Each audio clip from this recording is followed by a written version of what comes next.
the Know Your Gear Podcast. Today's episode of the Know Your Gear Podcast is brought to you by Patreon members, channel members, and viewers who like and subscribe. Thank you for making this possible. Hey everyone, welcome to the Know Your Gear Podcast, episode 391 on Black Friday. So Black Friday. So it's pretty cool. I'm glad you guys are joining me. Maybe you went out and got those, I don't know, what do you guys get on Black Friday? Jumbo TVs and stuff. So we have so much stuff that if I pull this show off without messing up at least half the stuff, I'll be impressed. We have an amazing guitar of the week with some extra bonus stuff.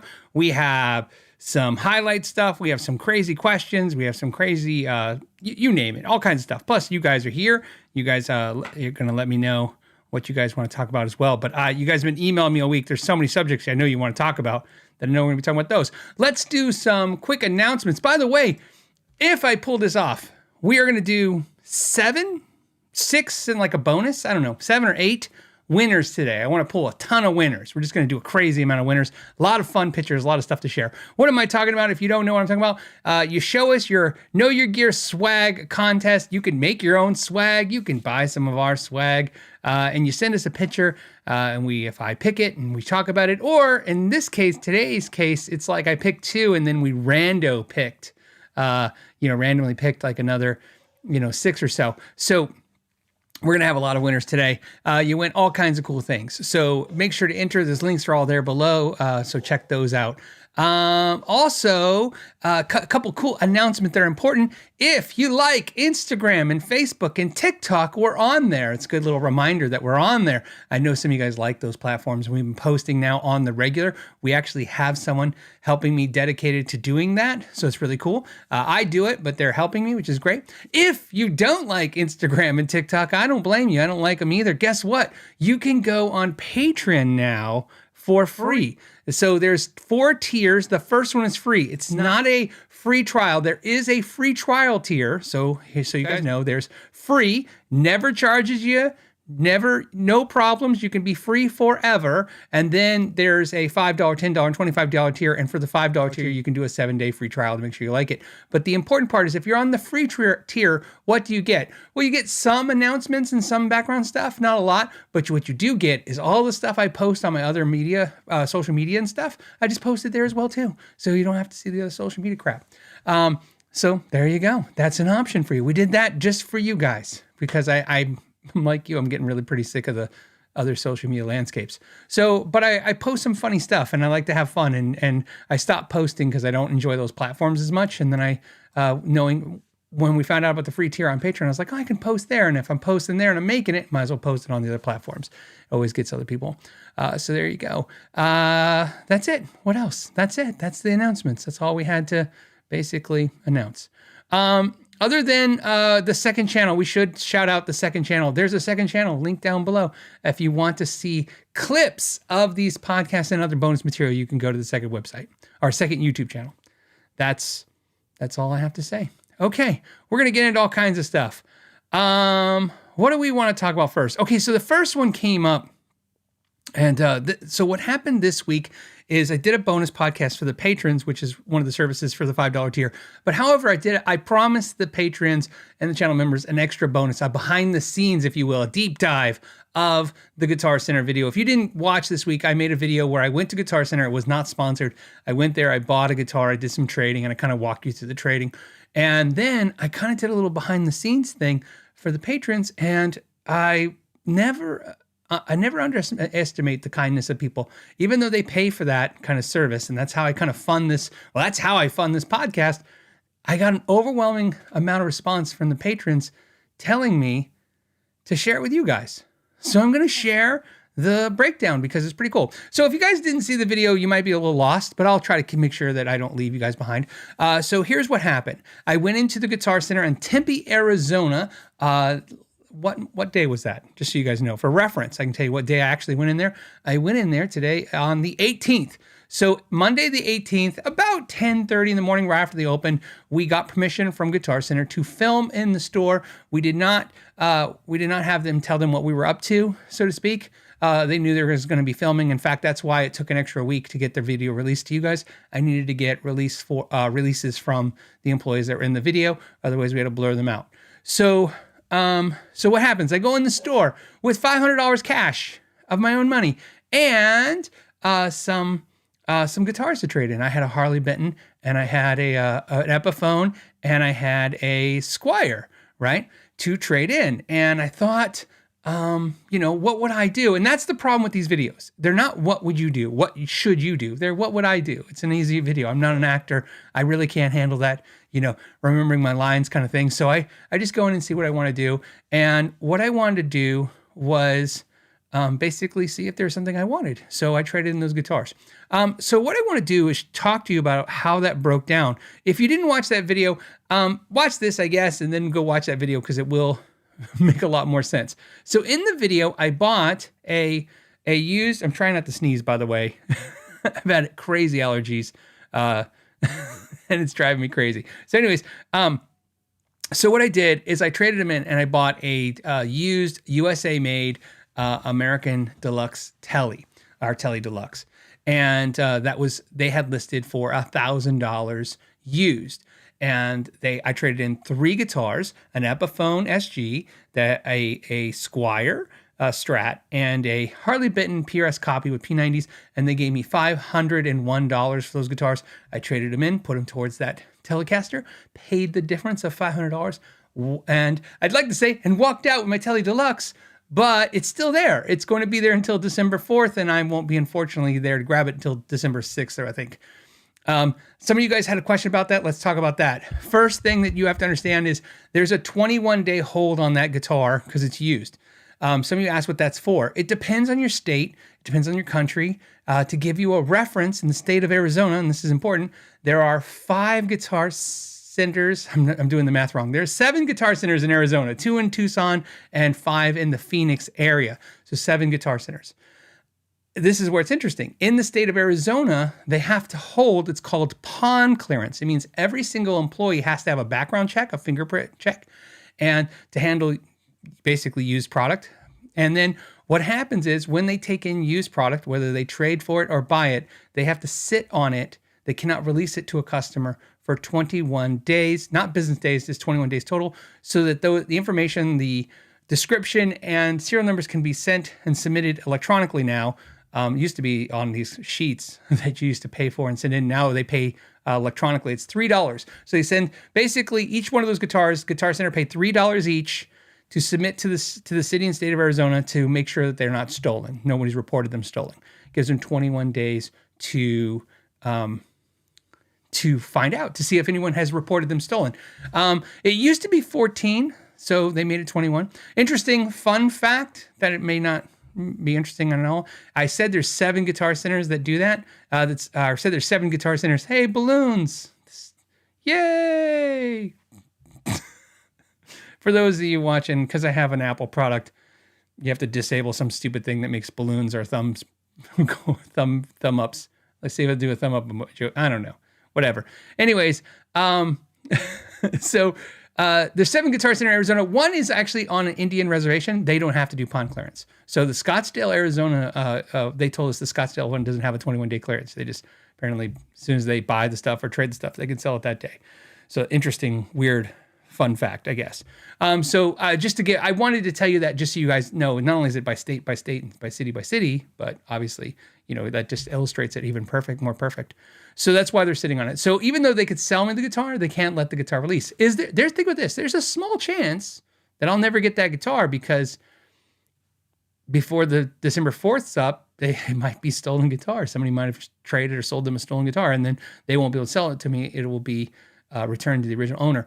Of course, my money will become in-store credit, and I'll get something else. But just letting you know. Okay, but I want to break down what happened. And a lot of people really paid attention to me in the video and how my deal worked. He got this much for his guitars and now he's getting this guitar, and is that a good deal? And I did that video for 2 reasons. So I told you guys a couple weeks ago or last week, I think, that I'm going to be sitting with Gabe, the CEO of Guitar Center, and doing a podcast and talking about the future of Guitar Center. And one of the things I requested to do that video was permission to use one of their stores. I asked, hey, you guys want me to talk to Gabe? I'd like to do that, but I'd also like to do a video in your store. And that video is not only for you guys, it was kind of for them to see something. I wanted them to see it in action. So let me share some stuff to you. I'm going to tell you guys how that deal works out for Guitar Center. So you know how it worked out for me. I walked in with a Harley Benton, an Epiphone, and a Squier and $500, and I walked out with an American Deluxe Tele. But how did it work out for Guitar Center? So I made these like a PowerPoint almost for you guys. All right, so looking at this, it says Guitar Center's numbers. They had a Fender USA Tele Deluxe guitar. They paid $500. Now keep in mind, the reason I'm saying that is they're selling the guitar for $1,000. In the video, you saw them give me half of everything that they were going to sell those guitars for of mine. They gave me half. So we're going to assume that they gave this customer who traded in this Tele Deluxe half. They could have given him 60%, but we're going to go with half because it's easy numbers. That means that Tele Deluxe that they sold me for $1,000, they paid $500 for. Okay, so that's a pretty easy thing to understand, right? Okay, they paid $500, they sold to it for $1,000, and I bought it, and now they made $500. They doubled their money. In the guitar market is a big deal. Okay, it's very common to use. It's not very common in new, but they made double their money. But I didn't actually buy the guitar. I did trade. So how does that work out? Well, here's where it gets, I think, fun. So if you go here, really what happened was I gave them $501 cash. There's the picture of me holding my cash. So what happened is they were into that Tele for $500, and because we're friends, we're going to generalize some of the numbers to keep sanity going, because technically I just told you they pay $3 to run pawn clearance, so even if they gave that customer $5, they're into it for $503, but we're not going to get too nuts. I just don't want people nitpicking me if my numbers are off because they're like, what about the $3 you said? Okay, so Guitar Center's numbers, they paid somebody $500. I gave them $501 cash. That means they made $1 and got my 3 guitars. So think about this. They didn't make $500. They made $1. Remember, because they paid $5 to that customer. I gave them $501. They're flush, right? That they've paid themselves back. I gave them $501, so technically they made $1, even though now we know it's technically they lost $2. They're in the hole too, but I like my numbers better. They made $1, but they have those 3 guitars. So even though they're going to double their money on those 3 guitars, well, technically think about this. They're not into the guitars for anything because I gave them what they paid that guy for the guitar. So let's go back to the numbers. So, okay, so I gave them $501. They made $1 and they have 3 guitars. Now what happens? Well, here's what happens. Now they've paid me $500 or $501, I should say, for those guitars, which means they can sell those guitars for $1,002. They bought my Harley Benton for $150. They're going to sell it for $300. They paid $180 for the Squier. They're going to sell that for $360. And the Epiphone, they paid me $171. So they'll sell for $342. That comes to a whopping $1,002. Now they could get more for those guitars than they get for less. We're only going to be generalizing these numbers because the truth is, what if some of these suck and they don't sell very well? They could discount these 10% to get them out the door. Or maybe they don't actually mark them for what they told me for. They could mark them up for more. But either way, they sell those 3 guitars. They sell them for $1,002. If you're doing that math with me now, they were going to make $500. I go in and I paid cash for that Tele, $1,000 for that Tele. I walk out of the store, they made $500. But because I gave them 3 guitars and $500 cash, when they sell those 3 guitars, they're going to make $1,000. So instead of doubling their money, right? You see how the math? They paid $500. They were going to make $500. Now they paid $500. They're going to make $1,000. You could see why this is beneficial to them for doing this, except for that's actually not how it works. That's right. There's more to the story. Okay, so let's go to the thing. I feel like third grade. Was it third grade? I don't know. 6th grade teacher of the PowerPoint. Back to my numbers. Okay, so I said they're going to make $1,002 after they sell those 3 guitars. But realistically, keep in mind, that's if you've ever been to a Guitar Center, you know that it's not just when you don't just go and buy a guitar and walk out. When you go to buy a guitar, what do? Come on, guys, you know what they do. They go, hey, do you need that Pro Series protection plan? Do you need a guitar stand? Do you want a cable? Do you need picks? Especially if you're a new guitar player. You know, if you're good at your job, the add-ons they're the most powerful thing in a sales arsenal. The add-on, right? So let's take a look at that Harley Benton, because I was thinking about the Harley Benton in particular. It was really nice. I set that guitar up before I traded in, put new strings on it, played fantastic.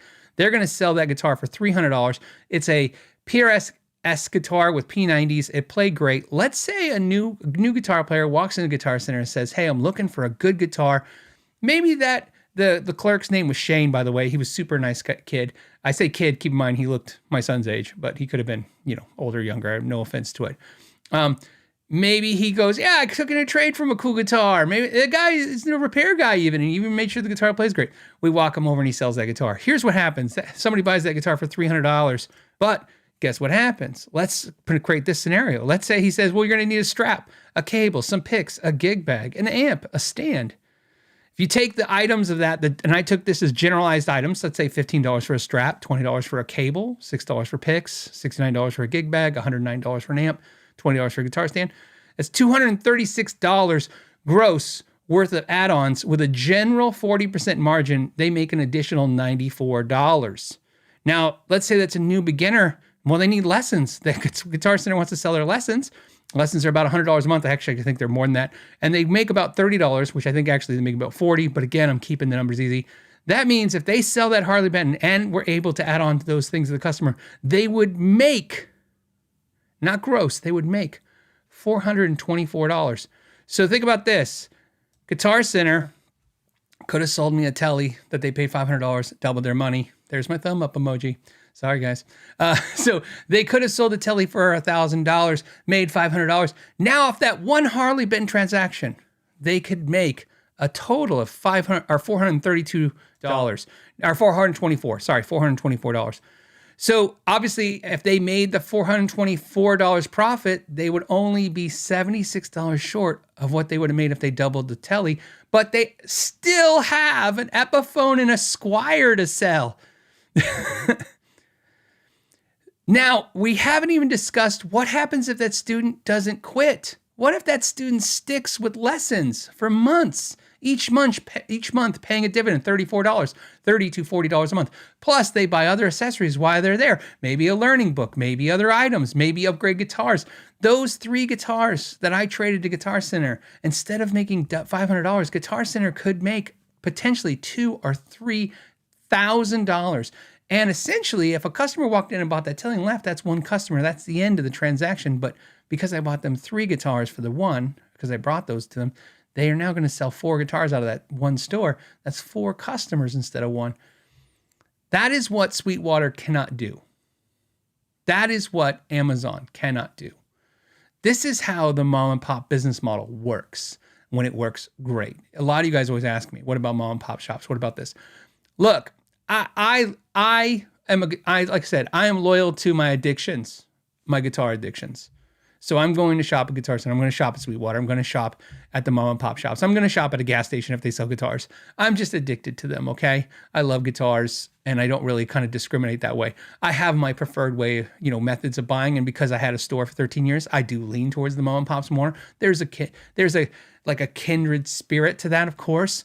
But what I mean by this is this video, to me, whether you realize it or not, that video you watched, that was an instructional video, not only for maybe people to learn how trade-ins work at a store, but also if you just walk me through all that math, that's the business model that I think Guitar Center is missing.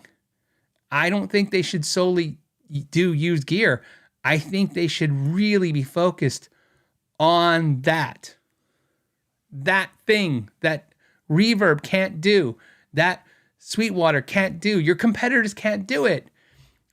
I want the mom and pop stores to do it because they already are, and I want them to be successful. But, like I said, the Guitar Center offered up the deal, and I knew Guitar Center, if I did the Guitar Center store and I was right, people would watch it. It's already got 140,000 views, and I think that's the back end of that video that you didn't see when you were watching that video.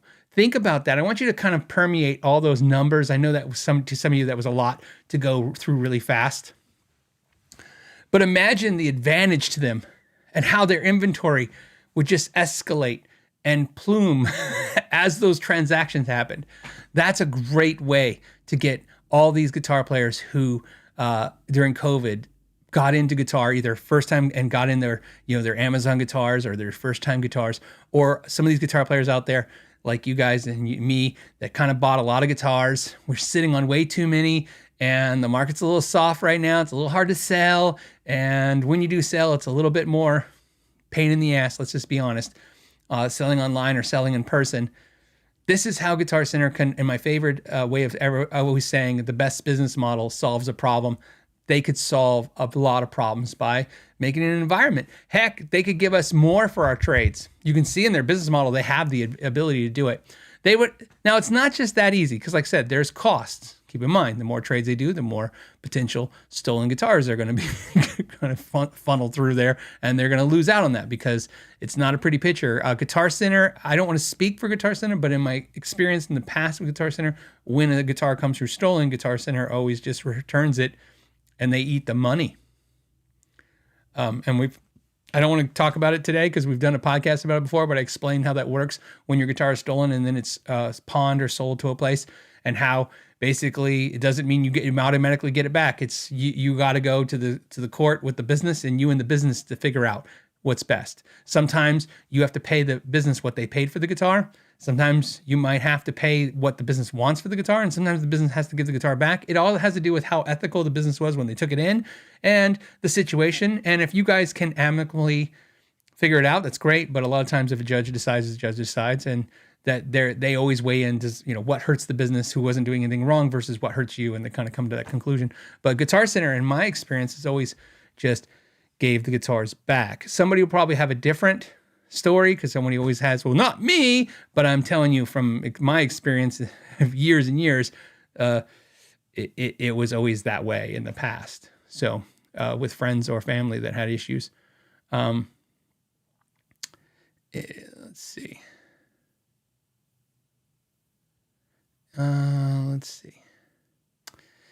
Brian says, it is 100% better to sell your guitar over trading it. There is more work and time involved, though.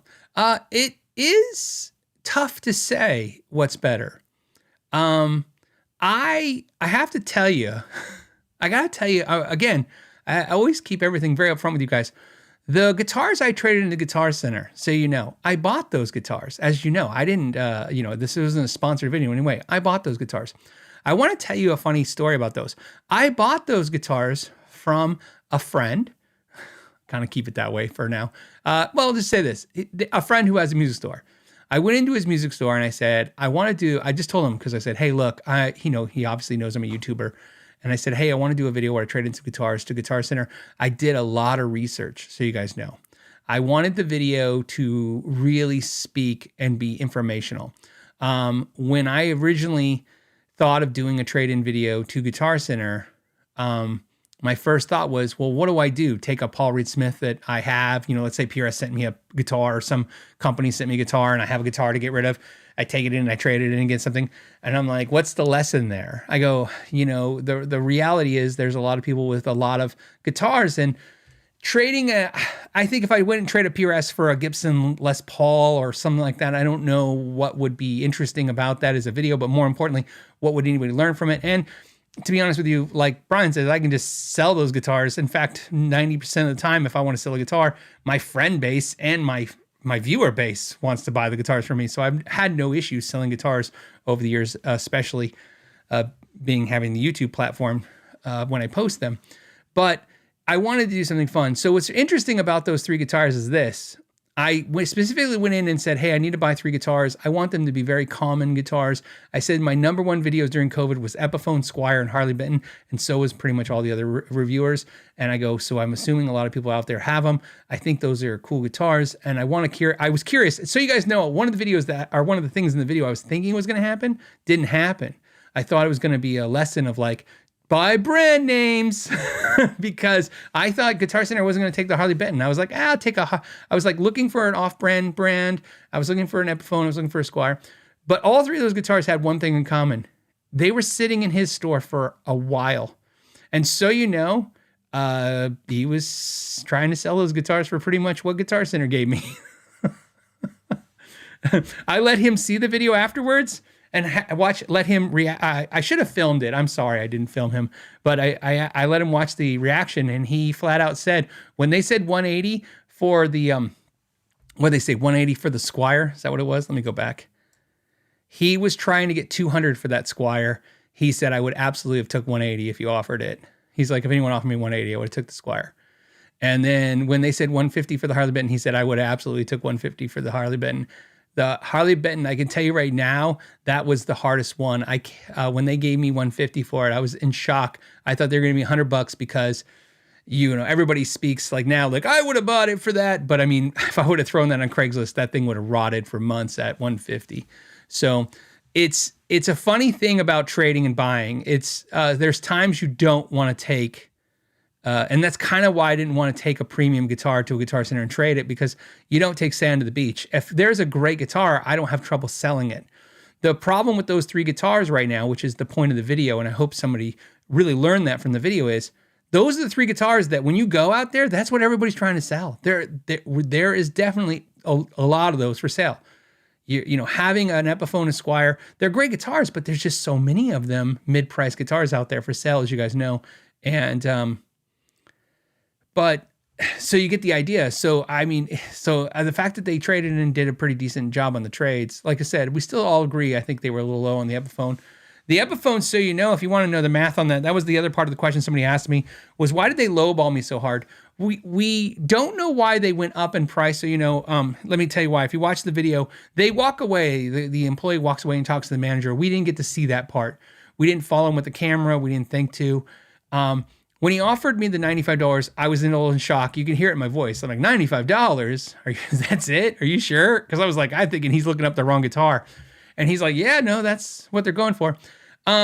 Things I can tell you that we've learned since then is a couple things. One, they have a lot of Epiphones new in stock. They have a lot of used Epiphones in stock at the Guitar Centers. So again, the sand to the beach terminology comes up. I just brought them something they already have a lot of. They don't need any more Epiphones. Keep in mind also, when I was an Epiphone dealer, we got a 40% margin for Epiphone, which is a really good margin. Squire was between 30 and 35% margin. So on the math on that is if I sold a Squire for $100, I expect to make $30 to $35.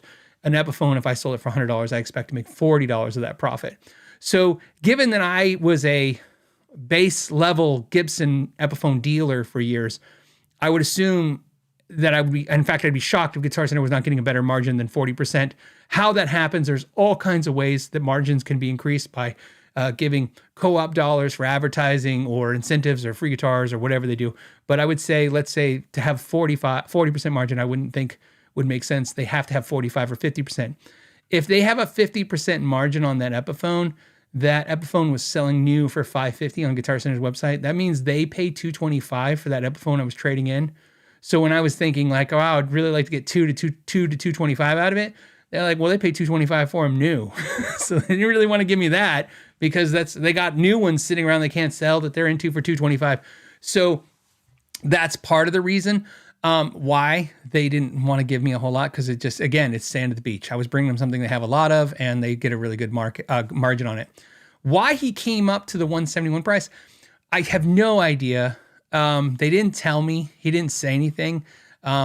He was, keep in mind, I'm very mindful when I'm in these situations because you gotta understand, he knows I'm a YouTuber. He knows, this is what he knows. This is what the employees know. A YouTuber is there. He's coming. He's doing videos. Corporate says it's okay. They don't tell him what it's about. If you were them, I'm trying not to make them any more nervous than they have to be. In fact, so the entire thing is filmed with iPhones. We don't use any cameras when we go to a situation like that, because again, the cameras just make everybody act weirder and puts everybody in a different mindset. So when you see two people walking around, I have two people on two angles of me filming with an iPhone, and I have lapels, and we have if you saw it, there's a little metal thing on my shirt. It's because I'm hiding a secret wireless, not secret, but a wireless lapel underneath my shirt. So even that, so I'm not even mic'd up or anything that looks obvious to them, but obviously they know they're being filmed. In fact, there's a funny situation. You probably think there's cameras in that video because there's an employee walking by a bunch of times in the video and he's looking at us. Every time he walks by, he's looking at us like you probably looked at it and thought, oh, he's looking at the cameras. No, it's because he recognized my wife because he used to come to our store, and his friend used to take lessons in our store. So he was like, oh, is that Sean McKnight? He was like figuring that out. But anyways, my point is I didn't want to really grill anybody, especially I was afraid if I did, all he knows is that corporate gave permission for me to do a video. I don't want to push him into a situation where he does something that he wouldn't have done for a normal customer because he's, obviously doesn't want to be, get in trouble. So I didn't really ask him why they upped the price. Here's my theory, and I kind of feel pretty confident with it. I feel like they upped it from the $95 to $171 because they did a little more research, found more, and tried to figure out the wiggle room they could do. My guess is he went to his manager, went to the manager and said, he wants to trade in these 3 guitars. He wants this guitar for $1,000. They know they can give me 10% off the guitar that they're selling me. So instead of giving me 10% off, they just gave me more for my trade. I think that's probably what they did. Kind of like a make this deal kind of work kind of thing. Like I didn't really say it's either take all 3 or nothing. I didn't say anything. So, if you notice part of my technique when I was trading is I don't say very much at all. I give no information, none, until they ask. I offer nothing ever when I'm trading. It's everybody's just got to ask me. If you ask me a question, I'll give it to you otherwise. So that's the backstory. So that's the backstory. And if you really want to see more, there's more on the Patreon one now. I went in a little depth on a couple of little things too, but that's the back into that story. And I thought, and I just want to say thank you to the patrons. It was, like I said, it was like a dozen of them reached out and said, you really should talk about this on the main show. This was really cool. I'm like, oh, thanks. But it was supposed to be a perk just for you guys, but they got other perks.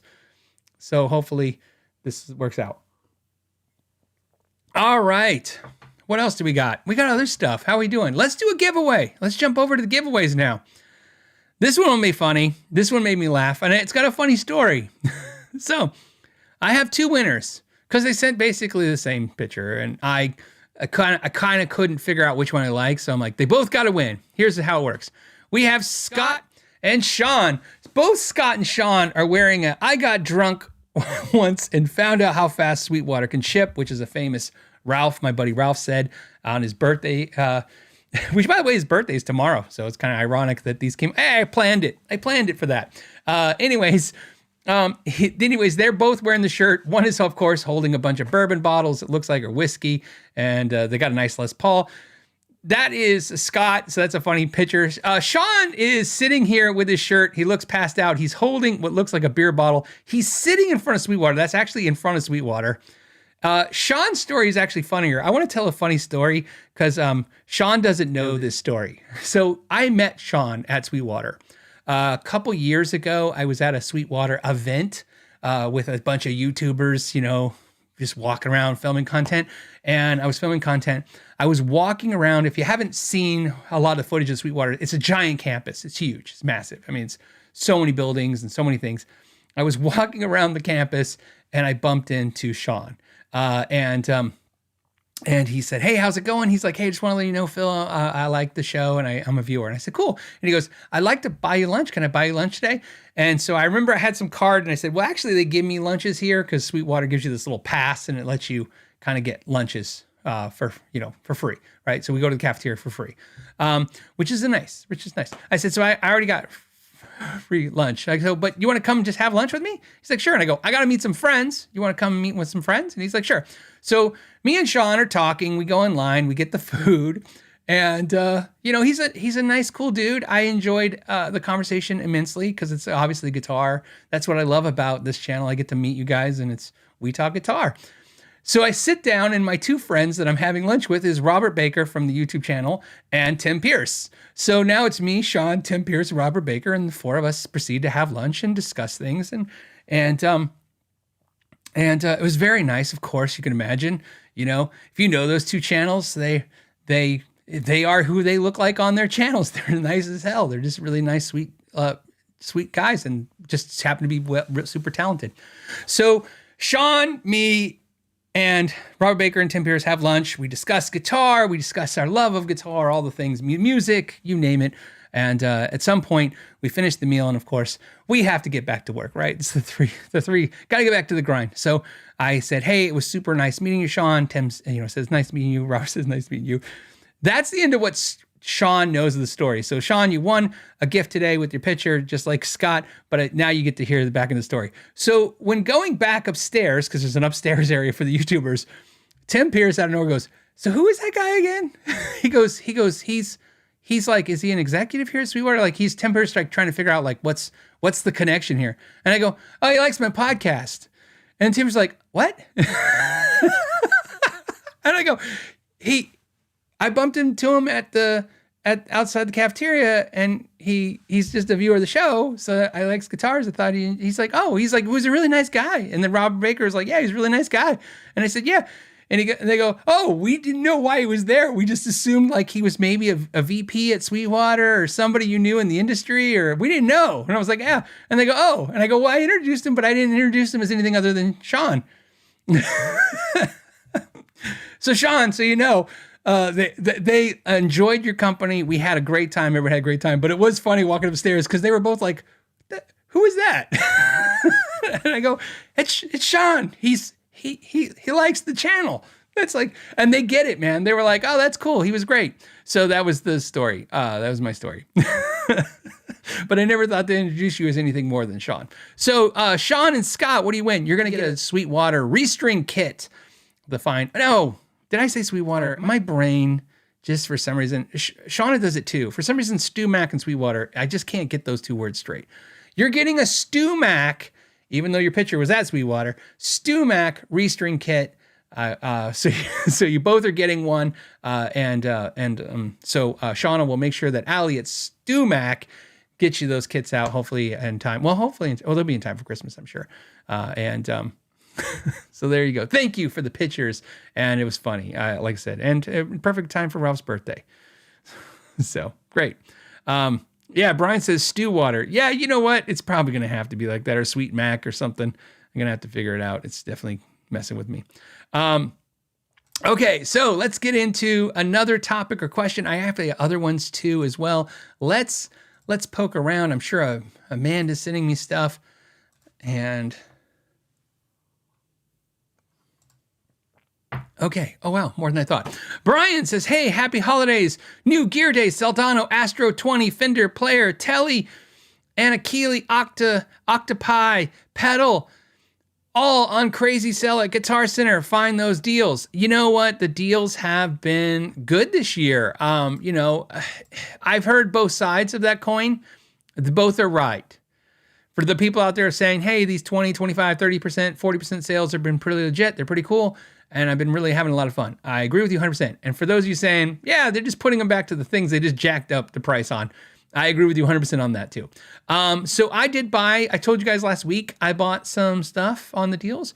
I did actually buy one other thing on a deal, a Black Friday deal. And so I bought this. I'm really curious about it. And the price was like, made it to where it's like, I went from, I'm curious to now I'm going to have one. I'm going to pull it up. Here you go. Let me go into this. I bought a Tonex 1. It's the single pedal that lets you upload an amp or a pedal. So this lets you have any one pedal or any amp, I think, or two in the unit. I had the Tonex, the bigger one, and I'm just looking at this going, this looks a lot of fun. They're normally $179. Pro Audio Star is saying they're used mint for $132.04. So with sales tax, free shipping, with sales tax, it was like $145. So $145. I was like, well, that's what they're going for used. So even though this says used, but we already know these aren't used. You know, I know because I bought it and you could still buy one. They just happen to have a ton of these used. Good for you guys, Pro Audio Store, going out there and working it. These guys are out there going, yeah, we're not allowed to post these prices, but what if it's used? So yeah, that was my kind of Black Friday expenditure.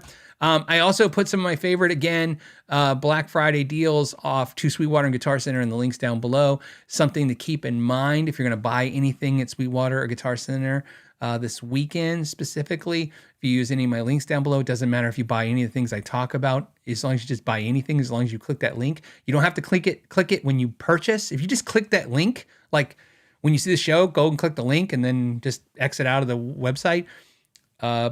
Whatever you buy, probably for the weekend, probably because there's exclusions, but most likely I'll get a handsome reward for it. It is something. It's cool. Like I said, it adds up. All those pennies adds up. So it's just a nice way to support the channel. It doesn't cost you anything if you're buying these deals. Keep in mind though, some of these deals exclude sometimes giving us a kickback as YouTube channels, but that's fine. Like I said, it's all a numbers game, and the number is as long as you guys click on it, I have an opportunity to get something of whatever you buy at any of these kind of websites. But I have some cool stuff on the Guitar of the Week to go over too for that as well. Speaking of Black Friday deals, Sean and I decided for some reason to put the black stock pickups on a Black Friday deal. It's the first time we've ever done it. I don't know why we're doing it because we've been back ordered, but so you know, we are caught up on black stock pickups, and we have 10 sets available on the website at the deal of $199, and they're not done, but they will all get shipped this week coming up.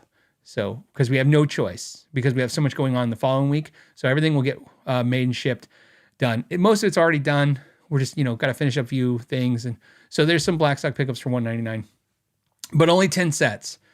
I don't know if we'll sell 10 sets, but that's all we sat and we figured out that's what we can do out this week and get it done and have a deal. And we thought, it's a good excuse to give somebody a deal to see if they want to try them.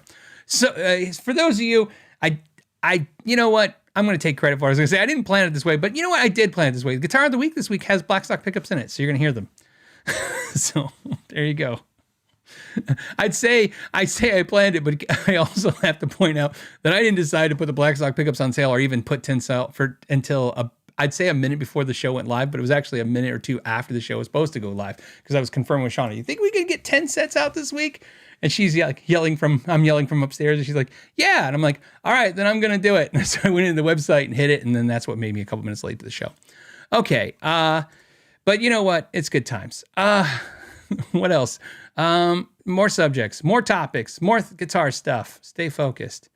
We can't get too crazy. S. Lloyd says, hey, thanks for all the lessons and tips. It really helps embolden us to try new things we might not have otherwise, and enables us to do them successfully. Can't thank you enough. Man, that's super kind, man. Thank you for the kind words. Raymond says, thoughts on the Ultra 2s. I already did a discussion on the Ultra 2s. He's talking about the new the new Fender Ultra 2 guitars. I think they are great, and I hate them. And that is where I stand with that. When I say they're great is I'm a Fender fan. I'm always going to be a Fender fan. Fender does things that makes me sad all the time as a company. It still does not stop me from being a Fender fan. The funny thing about having the Know Your Gear thing is, I've said this for years, I wear a lot of Vans stuff, and then I wear the Know Your Gear stuff because I was like, why wear Vans? But so for years, I only wore Fender stuff.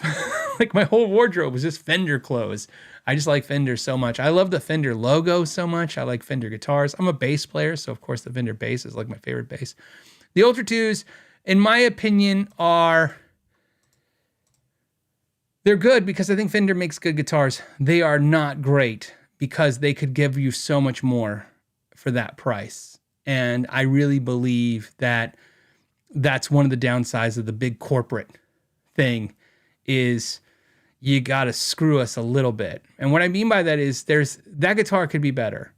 They could do better. I'm not even going to argue make it cheaper. I don't care if they make it cheaper. They got a premium brand. They can charge whatever they want. But I really think it's embarrassing for them and other companies like them to, if Fender wants to make a vintage Strat at vintage spec that, it doesn't have that many kind of, doesn't have stainless steel frets, that's fine because it's not supposed to. And it's like kind of like beat up with a keychain and they want to sell it for $4,000. I'm not complaining about that. I'm not like, hey, go ahead and do that.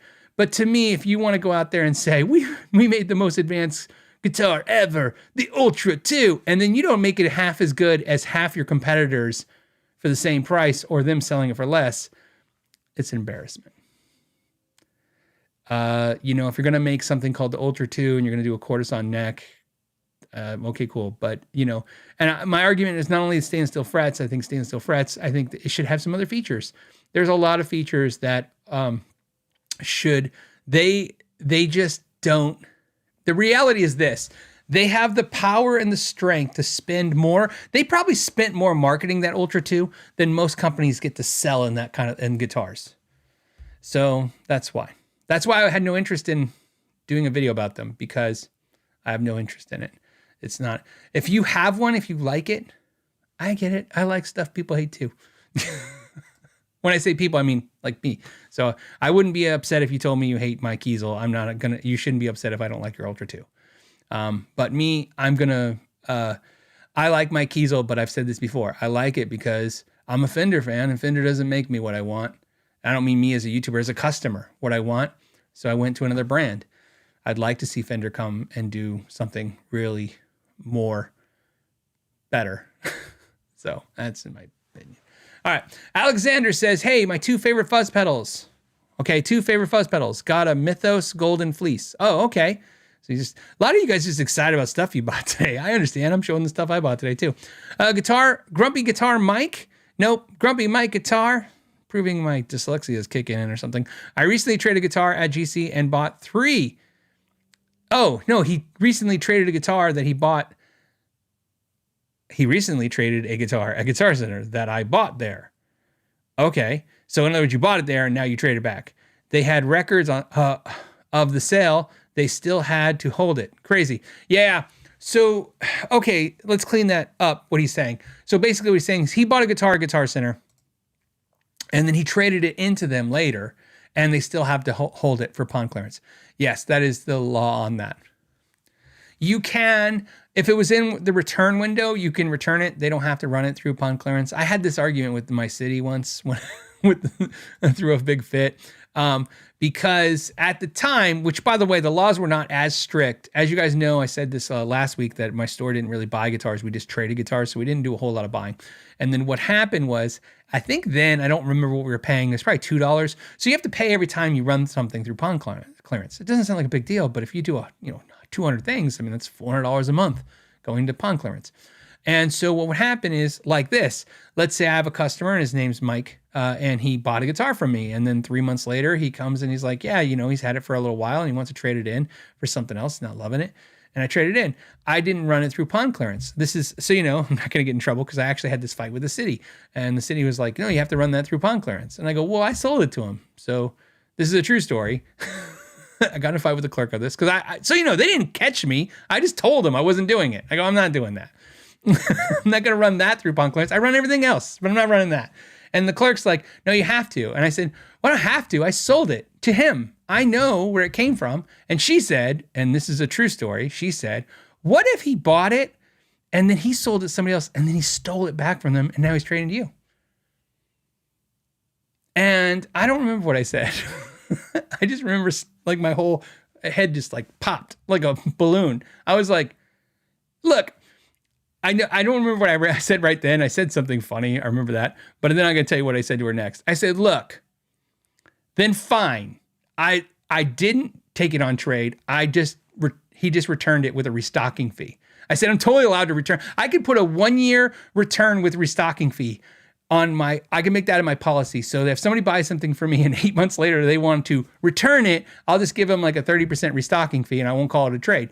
And I go, and that's what I'll do. And there's nothing you can do about it. And then she said something even more dumb, like, well, actually a return is a trade. And I said, oh, don't say that, because boy, will I have fun notifying the entire city is going to be so happy when they find out that every single thing returned at a Walmart and a Target has to go through pawn clearance. Are you kidding? These corporations will lose their mind if every lady who's returning socks to a Walmart has to run that through pawn clearance. Anyways, long story short, I did what I want for a little while and then we eventually broke and did what the city wanted. Because you can't fight City Hall. They get their money and their time, and it's just how it works. So yeah. But Grumpy My Guitar, yeah, they got to do it. We all got to do it. It's the law. Look, at the heart of it, I care about what it represents, which is protecting people's stuff and protecting people from actual crimes. I agree with pawn clearance. I was just like said, in certain circumstances, I'm like, okay, well, all right. Okay, Raymond says, hey, they became a rock star, endorsed the shop. I have no idea what the hell you're saying.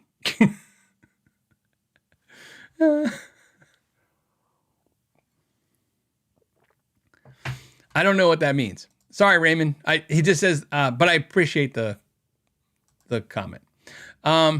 We have Richard who says, hey, I got an Ingle Morris 20 and I am so glad you made the video. It does everything and sounds great. How do I amplify the cab IRs after I send to the workstation? I don't know. I don't use it for that. I don't use, my problem is that I don't use a lot of direct recording because of the fact that I do YouTube videos and the YouTube content. Trust me, I've thought about it. Here's what happens. It's a slippery slope for me in my situation. If I go to IRs and not miking things up in the room, then at some point I'm just going to use my Kemper for everything or the software in the computer for everything, and I'm just going to record everything. It's sure a hell lot easier for me to do than putting a mic in front of something. But I feel like once I do that, I don't enjoy watching the YouTubers who do that. I like watching the YouTubers who are like, hey, this is the guitar and the actual pedals and the actual room and an actual mic and some scenarios. I like feeling more like a review and less like a performance. Does that make sense? So I don't really do it that way. But I use every other feature on the amp. In fact, I just got the MIDI switch, but I don't know how to use the I don't know how to use the IRs. I have not used them yet. Notice that when I did the demo, I didn't even demo it because, again, it's not something I do for that. That's the answer to that. Let's see. Ray Bay said, did your store have Black Friday? Thoughts on deals? We did not have Black Friday. In fact, most of the Black Fridays were closed. Just funny enough, I was actually at 2 of my friends' music stores recently and had talked to them, and they both said the same thing. They're like, they both hate Black Friday. And I said, yeah, I always hate Black Friday too when I had a store.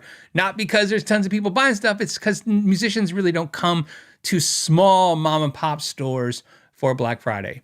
So that's why they used to have Small Business Saturday. They kind of still do, but American Express was really smart. You know, for a long time, small business like mine didn't take American Express. The fees were really high. They took forever to pay you. It was just not really pleasant experience for a small business to deal with American Express. But American Express got smart, and what they did is they started sponsoring something called Small Business Saturdays, and they gave a like $20, or they gave money back to people using a American Express if they used it at one small business on a Saturday. So that became very lucrative for us. And then we had to get set up our system for American Express, and then of course American Express I think stopped doing it, and then you have an American Express. But anyways, back to Black Fridays. No, and in my store specifically was like a block up from the mall. So what we would get on Fridays is dudes coming in, I'm not going, and we'd be like, oh, cool people. And he'd be like, my wife's at the mall. I just figured I'd come down to the music store and hang out. And then we'd hang out. We wouldn't do any numbers. And it's because, a lot of small stores don't really have real deals. Like we would buy up some stuff and try to run a deal, but where the deals are. They're at the Costco or the online or the Amazon or the Walmart or maybe the Guitar Center, right? And stuff like that. So a lot of small businesses try, and some do well with it and some don't. It just depends. We didn't really have for a long time the social media presence you have now. So on social media, you could push on social media, Instagram, hey, Black Friday sale, and let people know. But most people just assume we didn't have it as a deal. Stephen Forst says, how many guitars do you have and favorite guitars? I don't have any clue how many guitars I have right now. Usually when you guys ask me, I'll say 20 because there's about, 2, 4, 6, 8, 10, 11 behind me. And there's more in the closet.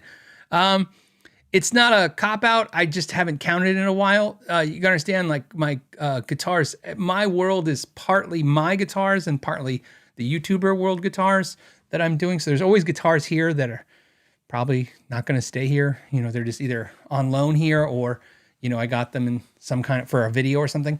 But favorite guitars are easy. I just like my Delos. I like my SG.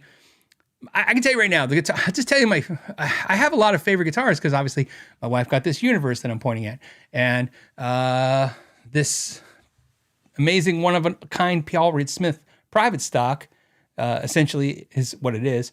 Was made for me by my buddy Nathan as a gift. Heritage made that guitar for me. So there's a lot of guitars that I'm very lucky and blessed to say, like, look at that. But realistically, I'll just tell you this. The guitars I use, that I'm using all the time, it's a very, very short list. It's my Kiesel Delos. It's my Gibson SG.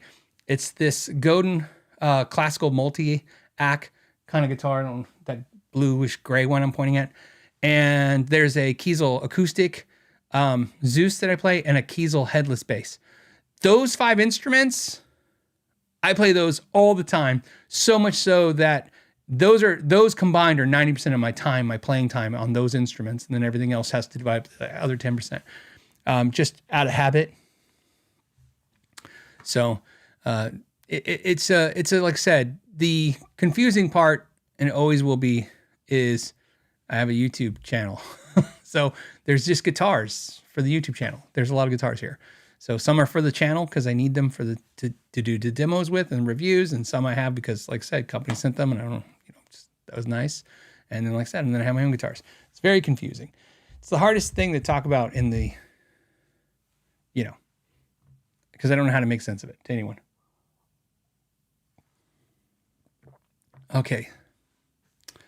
Carl John says, any thoughts on Kiesel quality assurance and customer service issues? Well, I have great customer service because I deal with Brandon, which you guys aren't a lot of, you guys don't deal with him. He's an artist marketing person. I love Cal, who is their customer service guy, and I think Chris Hung is amazing. And I've never heard anyone say a bad thing about either one of those two. So I don't know. Carl, I guess, I pride myself in my honesty, and therefore sometimes I piss people off. I think Kiesel's problem is they sell their guitars way, way, way too cheap. And because they sell them way, way, way too cheap, they run on a skeleton crew, they overwork themselves, and they piss a lot of you guys off because they make mistakes, because that's what happens. And they also don't get back to you fast enough because that's what happens. Or they do things that upset you guys, and that could easily be fixed by increasing their prices, slowing down the production, and hiring some more employees. If they were to pay me to consult for them, that is 100% what I would have them do. Cut production by almost 1,000 guitars, increase the price 20 or 30%. By the way, for those of you right now thinking, but no one buy them, you're so wrong, you're not even close. The fact that they're backlogged at 4,000 guitars constantly tells me that absolutely they can handle 3,000 guitars, because if they raise their price 20, 30%, they'd still be sitting at 30 to 40% below their competitors. And I would also have them decrease the amount of options they offer you guys. I would have a production guitar line that just goes production only, and then a custom shop series that they charge more for. I would definitely have changed all of that. The fact that they do it this way, I've said this before. Jeff is, I think he's 46 years old. He's still, I believe this. I'm telling you, if Paul Reed Smith was 46 years old, they would be the exact same person. Paul Reed Smith had everything to prove at 46 years old. He was going to make the best guitar ever. He was going to do everything, and he was focused on that all the time. That's what Jeff is focused on. He wants to be the best guitars for the absolute best price, at the absolute fastest speed, at the absolute most options. He needs to be the best. Maybe because he likes to race cars, it's in his mentality. But that's his attitude, and bless him for that. But most of the times when I see people upset with Kiesel for any reason, besides Jeff's kind of abrasive, but he's abrasive because he's very honest. So there's no fake side of Jeff. There's no, he doesn't have that kind of salesman-y, shine shoes kind of logic. He has the just more how he acts. But that is the thing with Kiesel. And I appreciate, and this is what I'm just, and again, I have no incentive, because like I said, whether you buy whatever you buy, I own every guitar here. Whatever you guys buy is whatever you guys buy. No one's gonna pay me anything. Hell, if anything, I only get paid if you guys click an affiliate link to some of the random stores that don't sell most of the brands that I actually tell you guys about all the time. But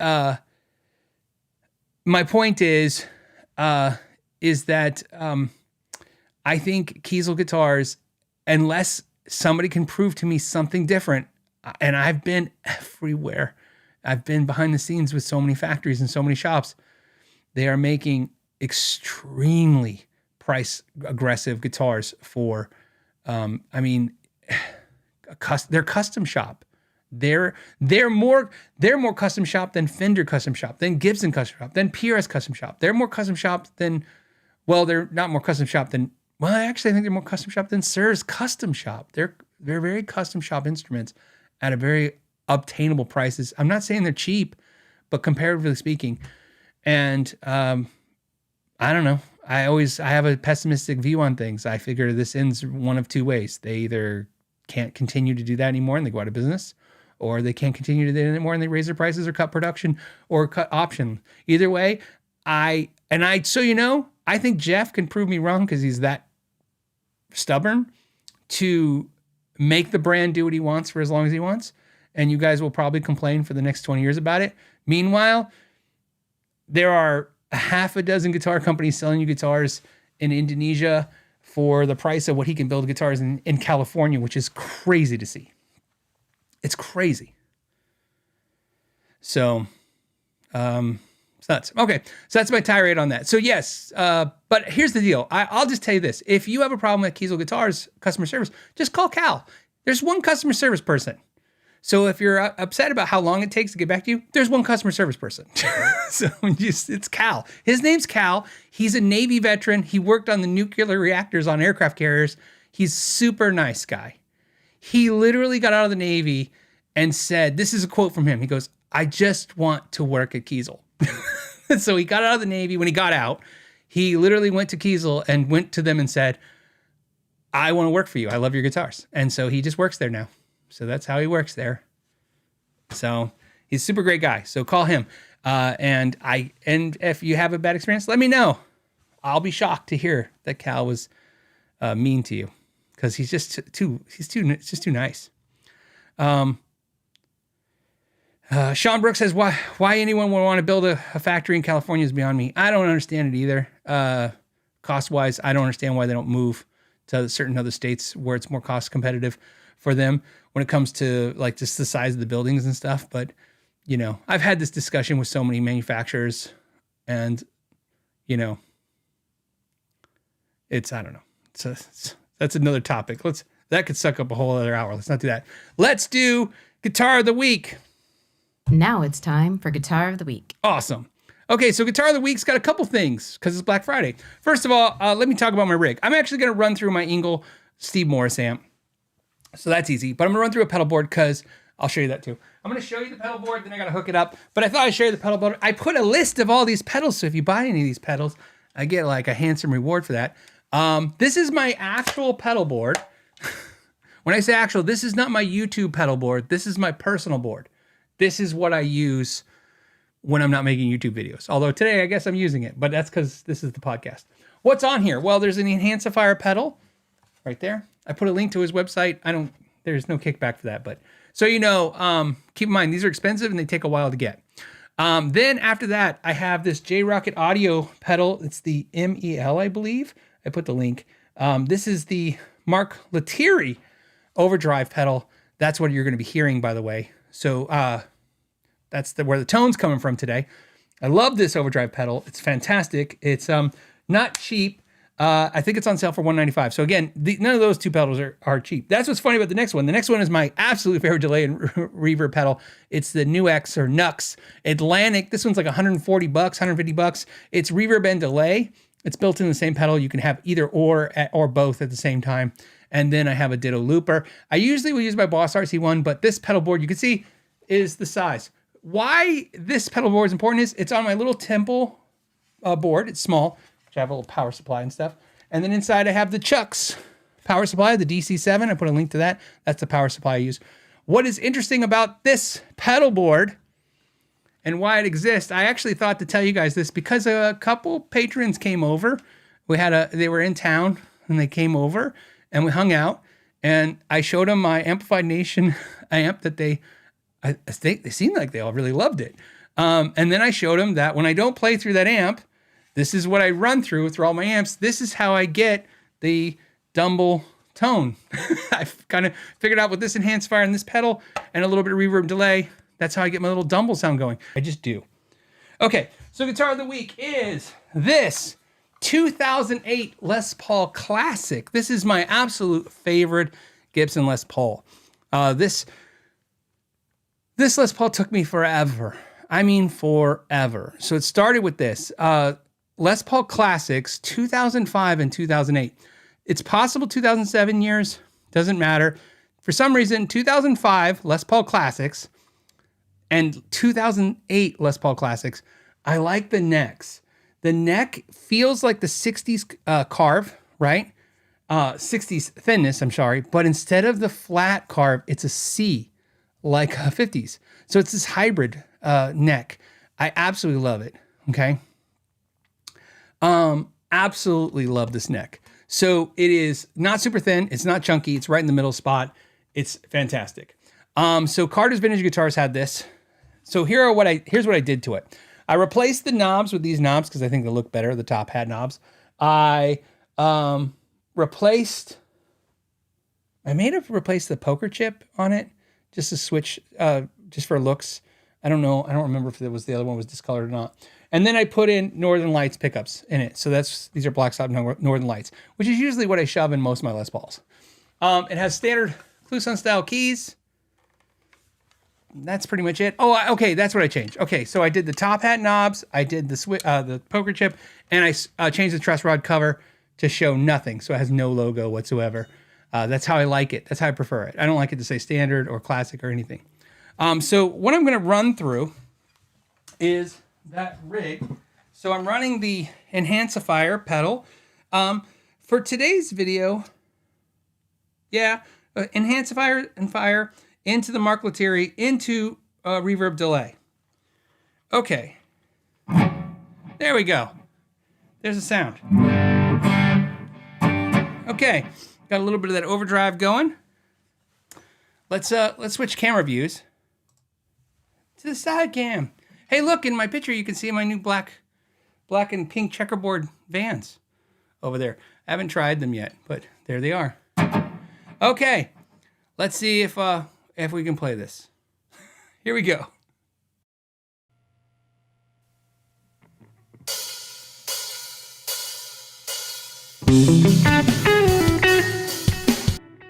Nope. Okay. Second try is the best try.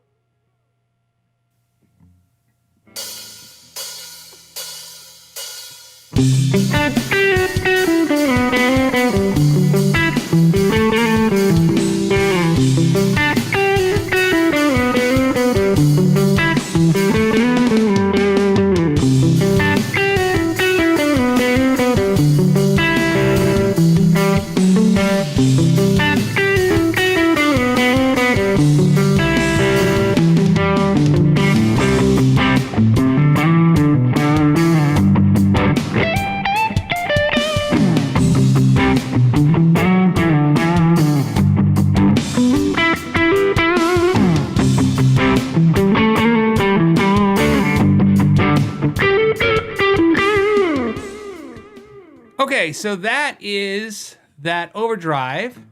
And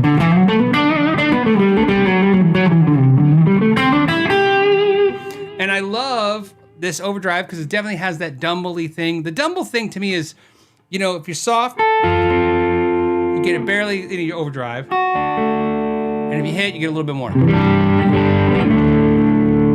Lighten it a bit.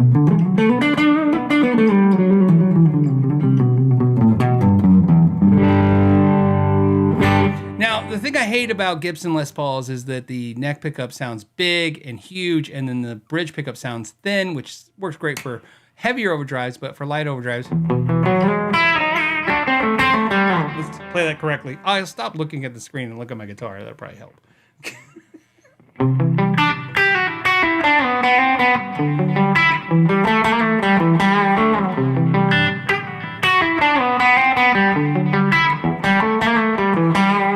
So I like that. Again, the neck pickup, you're going to get a little fuller, a little softer, and that bridge a little bit more bite.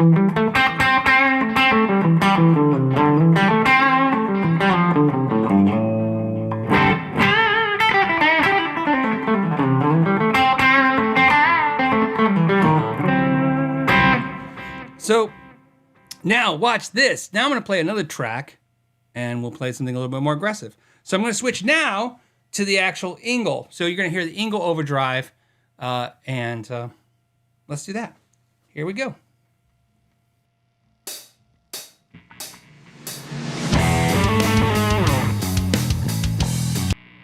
I'm 2 for 2 today. Let's try it again.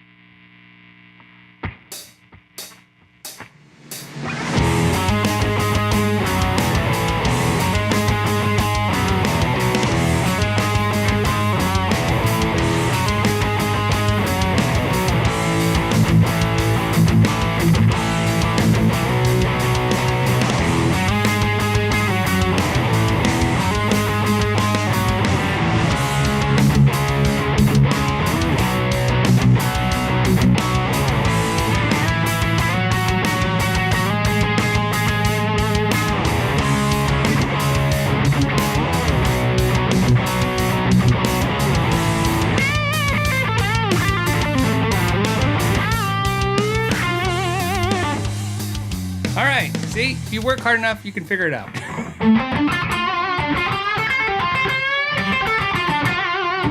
And that's it.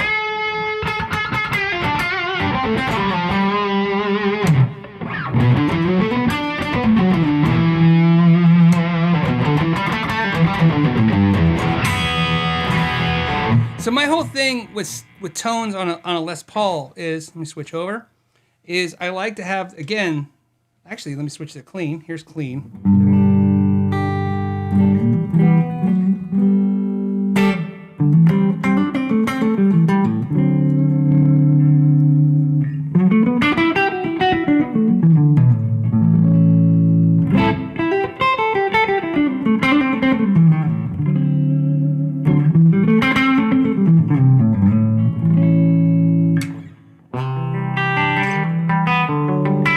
And that's where, kind of like I said, I like it to bite a little bit on the bridge, because if it's going to be thinner on the bridge,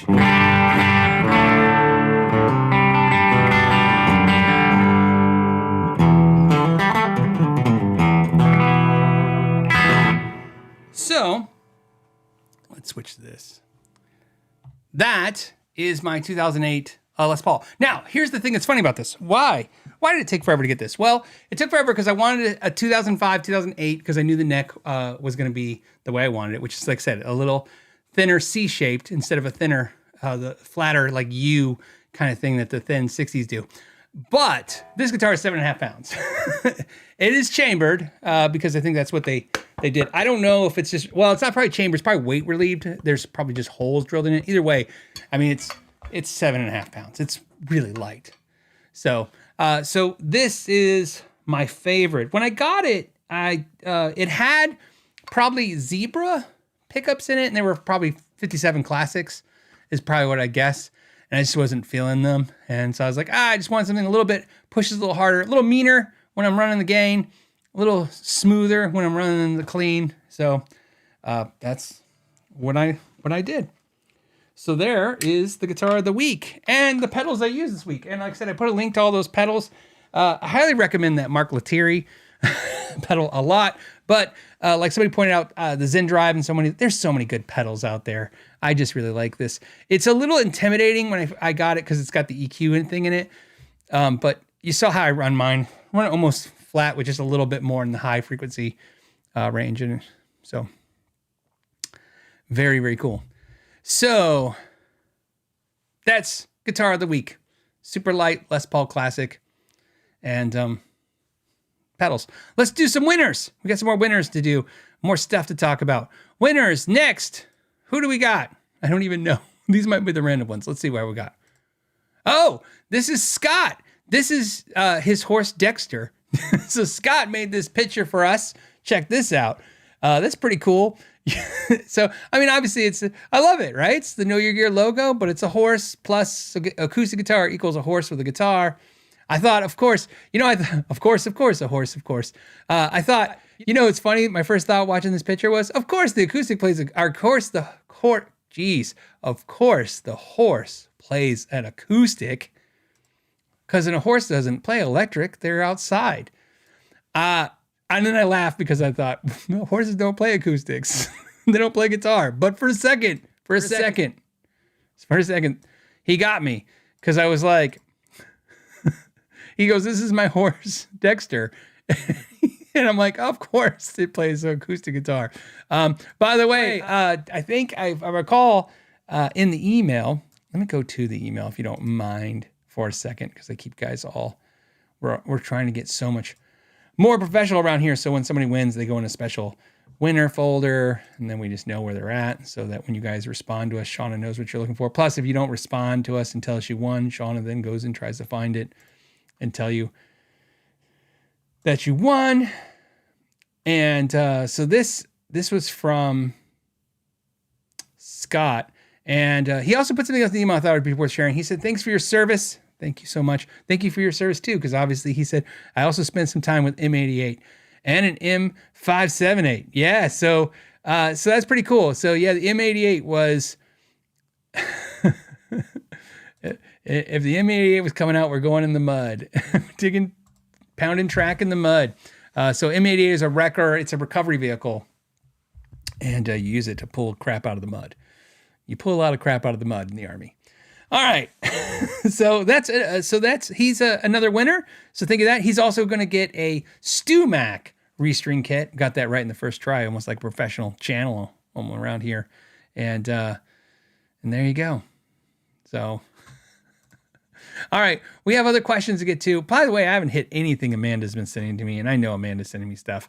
All right. So what did Amanda send me? She sent, Eddie says, "Happy holidays, Phil. I want to add chrome covers to my pickups, but I read there are a slight tone difference." There could be, depends.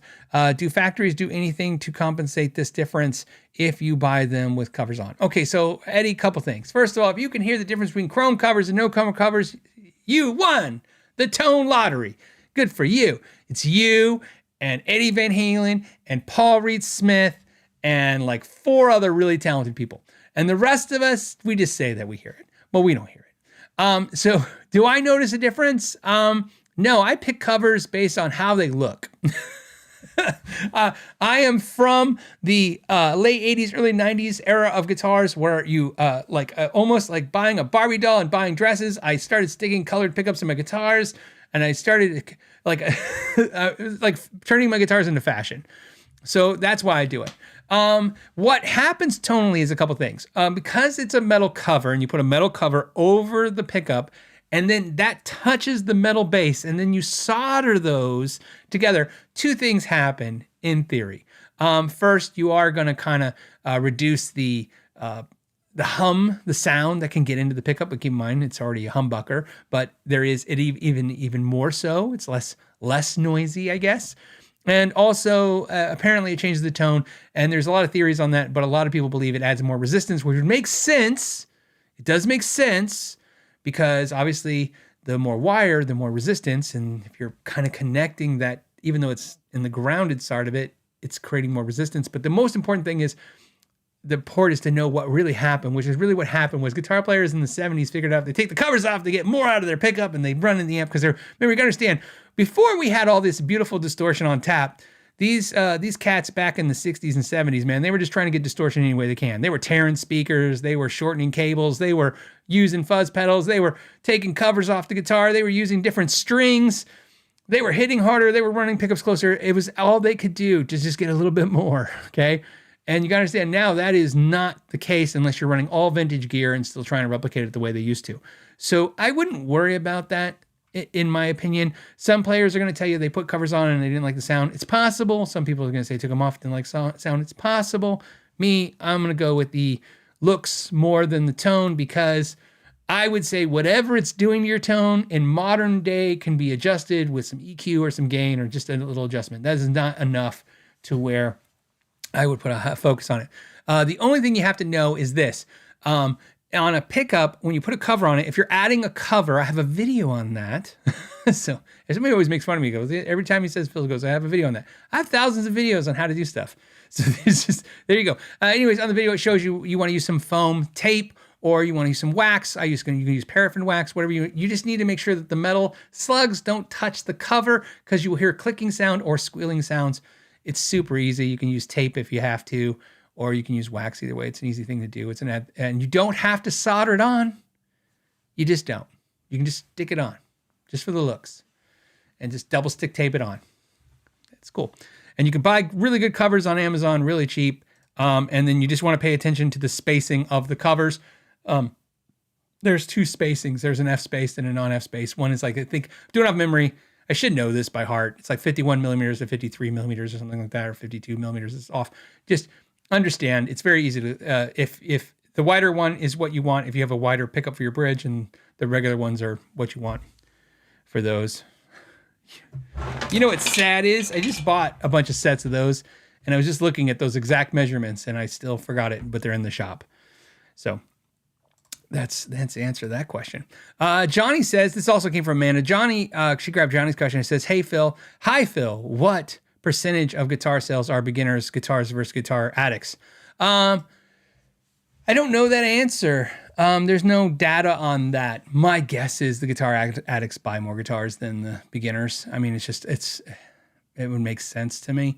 There was probably a time when that wasn't the case, but people now buy guitars like we're pretty bad, all of us. I mean, if you're hanging out here on your Black Friday watching me talk about guitars, you got it bad.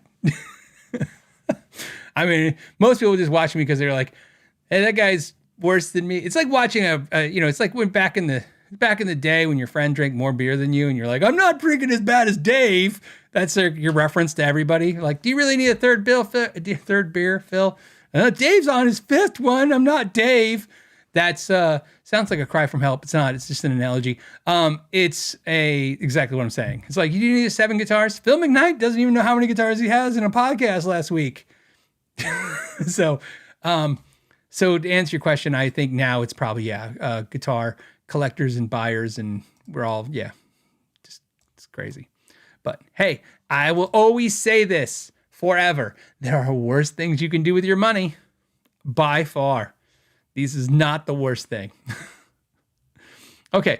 S Bootstrap, it also came from Amanda, says, hey, Phil, what about the numbers of sellers who just want the cash from GC that aren't trading up? Does that model still work?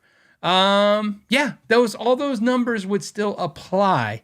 So what he's asking is, like, if I, for instance, let's say I didn't trade 3 guitars, I just sold them a guitar. No, those numbers I gave you don't apply. They're better off with the trading thing, because they want more guitars. If I would have just sold them a guitar, then they would give me, let's say I sold them my guitars for $500, they would sell those guitars. Although keep in mind, see, this is where it gets problematic, because it's going to get too hard to illustrate in a video like this. The answer to your question is the trading thing, even in selling thing, the more guitars they have, the more guitars that thing can spread. Does it make sense? So if I walked in and sold them 3 guitars, each one of those 3 guitars have those potentials I just said. But the trade scenario is really good for them. It's a really good deal. But buying is a good deal, but I think trading is still better in the grand scheme of things, in the growing thing. But both are still good scenarios and not far off from each other. Kind of keeping it short there, but I kind of feel like it might take the exact same amount of time to go through your question than I did the first question, just to get to the same spot. Okay.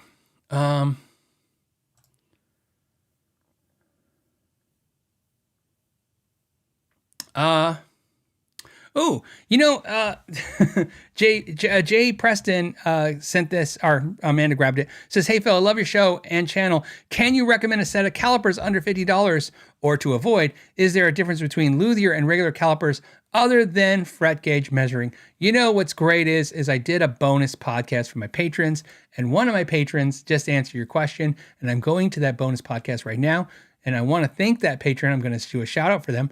So I do bonus podcasts, and I do a clinic for the subscribers, or the patrons, right, to support the live show. These also filter here this way too. You gotta understand, this is there. You just gotta understand, that's how it works. Okay, so, but here's the important part. One of the questions in the video of the patron podcast was, what are the calipers I'm using? And I'm using the Stu Mac calipers, which sell for $60. And I was discussing what I liked about them, which is they have a notch for your frets, and they have a bottom part for your frets. One of my patrons posted on that. Hold on. I'm hoping to find it real quick, because if not, it's going to have to be a next week thing.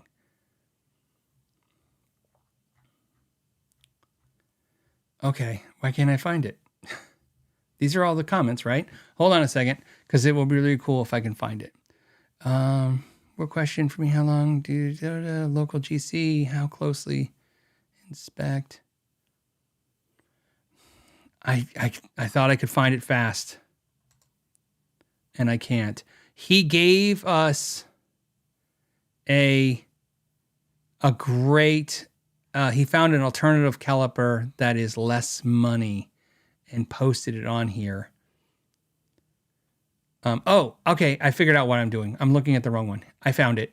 Okay. I'm sorry, buddy. I'm sorry this is taking time, everybody, but I think this will help. Yes. Okay. Eye gauging calipers. All right. I'm going to find this right now. I'm going to pull it up. I'm going to paste it. See if it, here it comes. Okay. Let's see if this is it. Oh, this is, I thought he said they're 30. Okay. These are $35. And that doesn't have it. So I'm going to have to find it because I don't see a link. I don't know if he gave me a link. Maybe he did. He's saying the eye gauging Easy Cal 6 calipers are available on Amazon for $34.99. So he's saying they're the same as the Stu Mac ones. I'm going to try this again because if I can give you guys a link, that would be great. And, there's the Stu Mac ones. I see the ones he's talking about, but they're not exactly because they don't have the notches. But let's just start here. If you don't need the fret notches that the Stu Mac ones have, let's do this.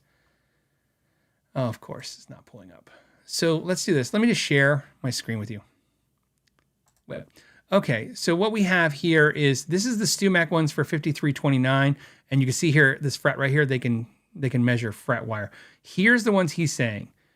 Eye gauging 6-inch digital fractional caliper by Rocklear for $39.99. So they do look exactly the same. I just don't think they have the modifications that the Stu Mac has, but some might have them. I just don't see it. But that's where I would start my search, my friend.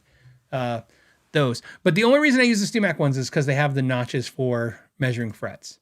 It's just, it helps me. But if you're not doing fret work like that, then you don't really need that.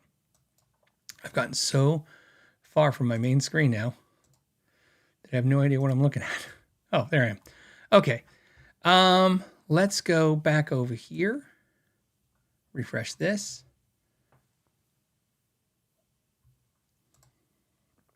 Okay, we have...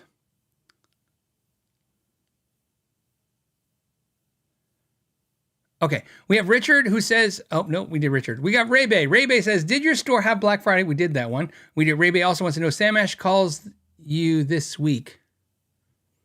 Sam Ash call you this week? Question mark? Got calls about new launch. So he's asking if Sam Ash reached out. Look, Sam Ash got bought by a new company. It's a distributor in Mexico, and they're going to do the online thing. I don't know. I don't know what to say. I don't know anyone at the new Sam Ash. So I don't have any connection or anything. When I say connection, I don't have any reason to say, hey, check out the new Sam Ash online. I could care less at this point. I don't know. Like I said, I don't know why, if there's a deal, I guess shop there, but I don't know what would make them different than Guitar Center or Sweetwater right now. Except for it seems like less inventory and stuff. I just don't know. Okay. This other things, we did the behind the seal deal. We did the...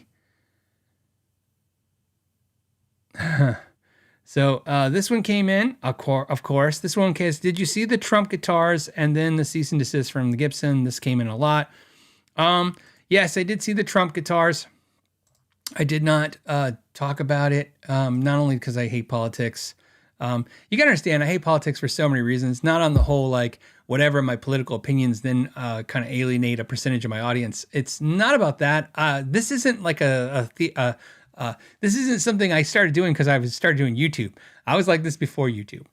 Politics are, my opinion is like this. You vote for people, to hire them to do a job.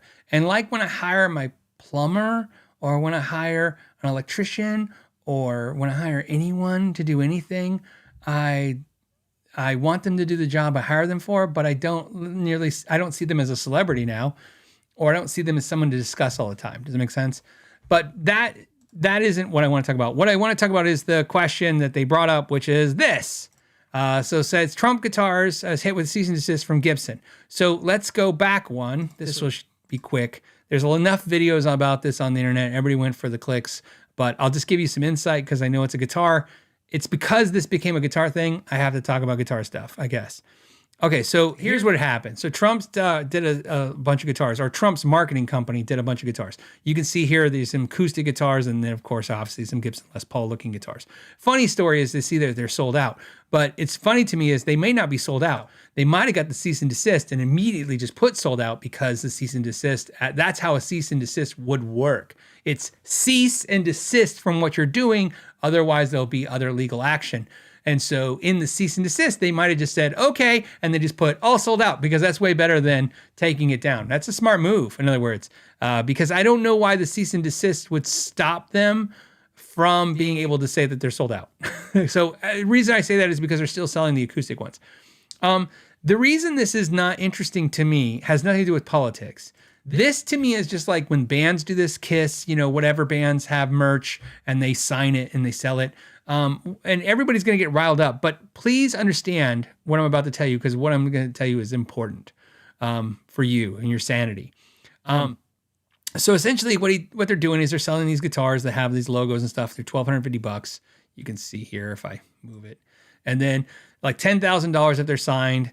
That is memorabilia. So we had the same discussion on this channel, whether you realize it or not, when the Stranger Things guitars came out and they said, hey, what about the Stranger Things guitars? And I said, what I'm going to say now, I'm not interested because that's not a guitar. That's memorabilia.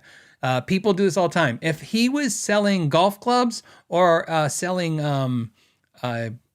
you name it, right? I don't know, something else. What else is like guitars? Watches, whatever, and things, photos signed. I mean, that's memorabilia. In fact, most of the people buying this stuff probably aren't guitar players. So that's who buys that stuff. So it's not of interest to me. The cease and desist from Gibson, well, they cease and desist everybody, don't they? So that's not interesting to me. If you notice, I think you guys, I just want to be very clear with what I do and say on the channel so I don't confuse you guys. I don't care that Gibson cease and desist people all the time. Notice I don't bring it up very often. I bring up things like when they lose a case, because that to me is going to change things or potentially could change things. And of course, I brought up when they when they copied Zither and other people. And the reason I did that was not because I copied Zither. My opinions are very clear and have not changed since the first day I did this podcast. First of all, when it comes to trademarks, I think trademarks are to protect consumers, not companies. So as long as the consumer is not confused, I really don't have a problem with it. If somebody wants to make, a guitar that looks like another guitar, I don't really care at all. The guitar stand that Gibson makes that looks like a Zither stand, I think it looks actually really cool. And I think it's smart that Gibson made the bass a headstock. I told Tony Zither that personally on a phone call with him. I said, they kind of made their stand look a little nicer than yours. I thought that was cool. I know that probably hurt from him to hear that because I'm a friend of his, right? But it's true. Why I had a problem with what Gibson did, it was Gibson tried to buy Zither stands, got him to give him their information, their books, his information, and then copied him and didn't say anything to him. That seemed trashy to me, right? My discussion of the DiMarzio pickup issue is not because, think of this, Gibson isn't suing DiMarzio for using a pickup like a PAF. They're trying to get his trademarks dissolved by the government, even though they do the same thing. They have the same stupid trademarks on things. In fact, they have trademarks on, I've shown it on the show. They have trademarks. They've trademarked the name like distortion pickup, right? They trademarked these silly names too, and silly colors. So would be one thing if somebody who wasn't doing it called out DiMarzio. I would understand that. I understand a pickup maker saying, I don't think he should have double cream pickups as a trademark. I would totally agree, but I wouldn't find it interesting or fair if the company that's calling him out for doing it is doing the same things. By the way, I'm not saying this. I'm saying allegedly They also try to buy DiMarzio. And then, of course, when he didn't sell, this also happened too. There seems to be a trend there. Seems to be they try to buy a lot of companies. And then when those companies, when they don't, but it doesn't matter. So that's my issues with that. But I want to be very clear. When it comes to copy guitars and stuff, I don't like it when people fake guitars. We're going to get into that in a second. But copying guitars and copying stuff, I could care less. My favorite comment that everybody says is, how would you like it if some people copied your channel? Everybody copies my channel. I copied this from somebody else's channel. That's how things work. You copy an idea, you make it your own, and you move on. As long as the consumer is not confused, I don't have a problem. My only problem with a YouTube channel would be if the consumer thought they were watching my channel and watching somebody else's channel. That I don't think is fair because that screws the customer. And yeah, like somebody's bringing up Dale Earnhardt. They were doing the same thing with Epi Les Pauls. So like I said, this is a memorabilia play and not a guitar play. I think it was smart for Guitar Center to cease and desist them, though, in this case, because it was very public. And what a great way to get your cease and desist on every platform out there, period. So that makes sense. So that's my whole thing on that.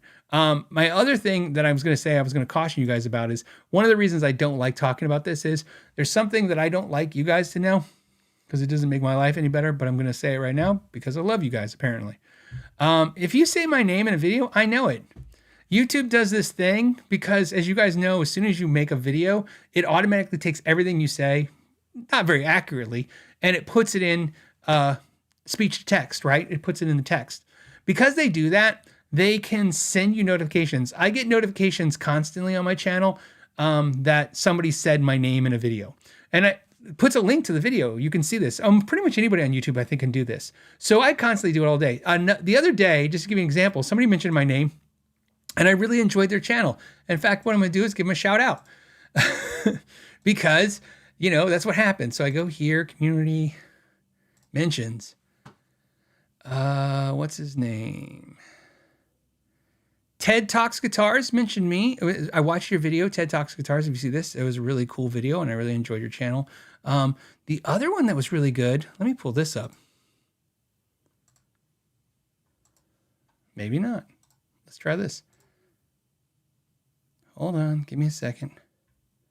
Because it just takes a second. Because I really think he needs a shout out too. I want to do a shout out. Go here. I have to scroll down.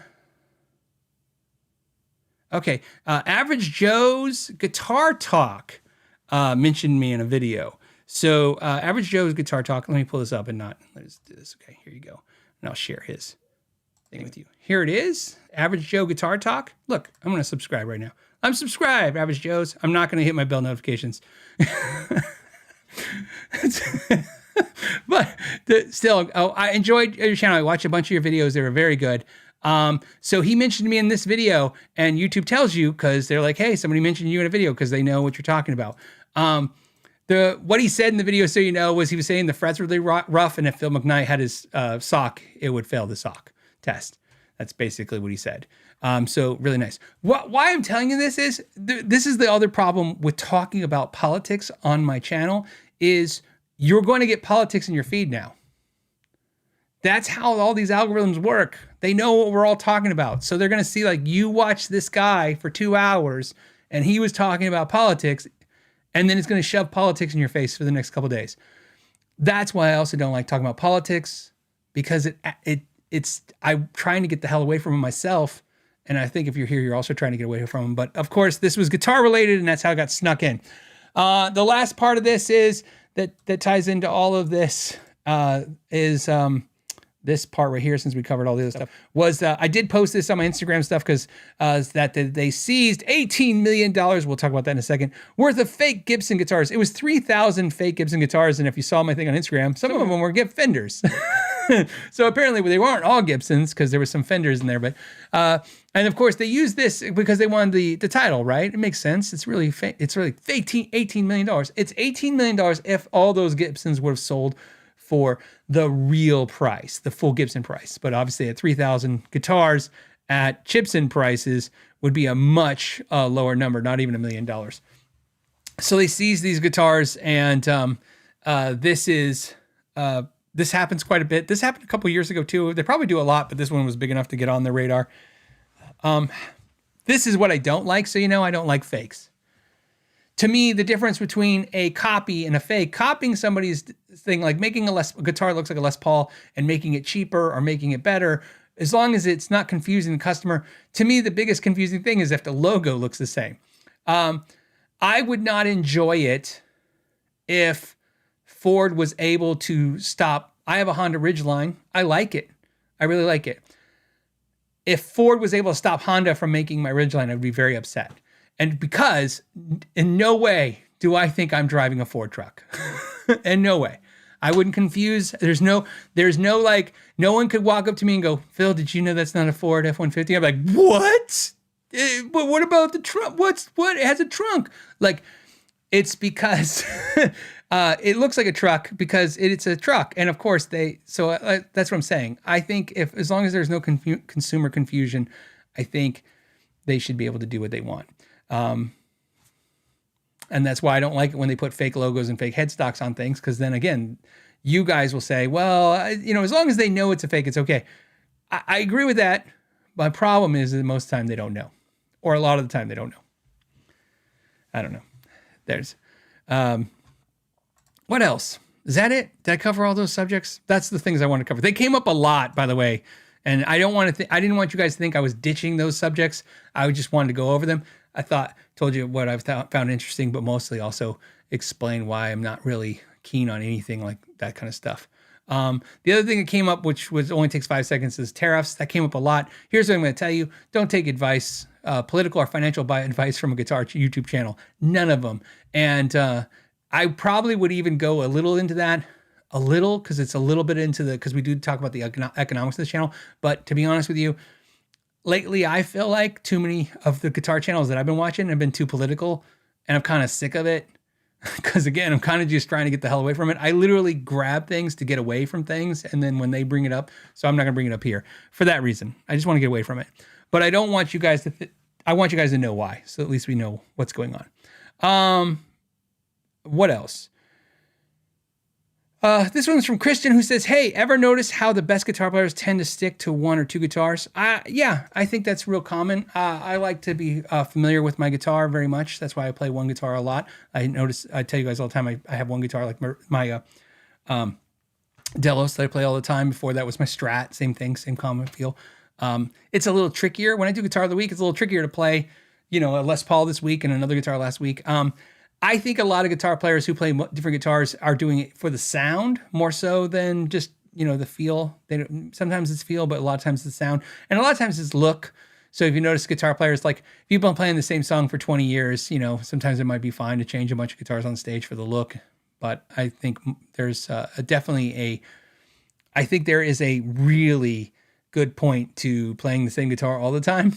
And I wouldn't discourage that at all from any way whatsoever. At all. Let's see. Hold on. Okay. I just want to make sure we're not missing anything else, because we're kind of finishing up. When I didn't see any super chats I missed, so we should be good. I'm going to double check that right now. Just because, and if I miss you, we'll pick up next week. Let's do a couple more winners real quick. That could be fun. This next one is Edward and Gina. Edward's picture. Edward's here to the left. There's two pictures here. That's him. I think that's him holding onto a rock in the middle of the river looking for my phone. Are you looking for my phone, Edward? I appreciate that. I think also Gina could be looking for my phone. In fact, every picture now where you're next to water, I'm going to be like, are you guys looking for my phone? For those that heard that story on the podcast, those that don't know. That's great. Also, I liked, first, Edward, thanks for doing a picture. That was fun, doing a picture without a guitar. What I do notice, though, if you look at Edward, around his neck is a really handy device. It's a waterproof bag to hold his phone. It's around his neck, where if mine was around my neck, I wouldn't have my phone still sitting at the bottom of the river right now. Remember, not lost, but just sitting at the bottom of the river. And Gina, I love the fact that she's wearing the Know Your Gear logo with the female on it that my wife created. I always love that one. I love that story. it always means something to me. Originally, Ralph did this logo for me. I asked him to do this logo, and I remember years ago, a female viewer said, "Can you make a female version of the logo?" And I was like, "Oh, that makes sense." And then somebody said, as they do, as everybody gets grumpy on the internet, "Why does it have to be a female-male thing?" They said it could be any, right? And then I laughed, going, "Well, these are I took this from the bathroom sign. These are the dudes that represent going, which bathroom." So I started laughing, going, "Well, we'll make female ones." Ralph made one with a triangle, like a skirt, and no one bought it. I love this story. I told it years ago. No one bought the shirt, and I thought, "Oh man, see, no women watch this podcast. No women are buying these shirts." And then so after about a year of not selling any of these shirts with the triangle skirt on the logo, I said to my wife, "No one buys the female shirts, so I don't think we have a female audience." And my wife goes, That logo's stupid." She didn't talk like that, but I'm paraphrasing. She's like, "No, women don't wear skirts all the time." And then so basically my wife, Shauna, let's go back to Gina's thing. She designed that with a ponytail. And I was like, "Oh, and pants." And I'm like, right. And so now we sold a lot of the female shirts, way more than I ever thought. So Gina, thank you for sending that in. You both are getting a restring kit from Stu Mac, which is important because it's not Sweetwater. We're going to do one more. We got Steven and Dylan. Steven's a special one because he gets the bonus. So let's start with this. Both Steven and Dylan. Steven to your left. I'm pretty sure that's not Steven licking up that whipped cream. I think that's Steven's dog. But to our right is Dylan. And Dylan, great picture. I love the double thumbs up. And love the old carving head. Takes me back. So you're going to get a restring kit.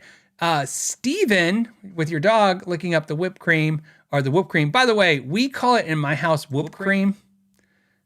I don't know why we do that, but we all call it whipped cream instead of whipped cream. And it drives some people crazy when they say that. They're like, "What are you saying?" And we're like, "Whipped cream?"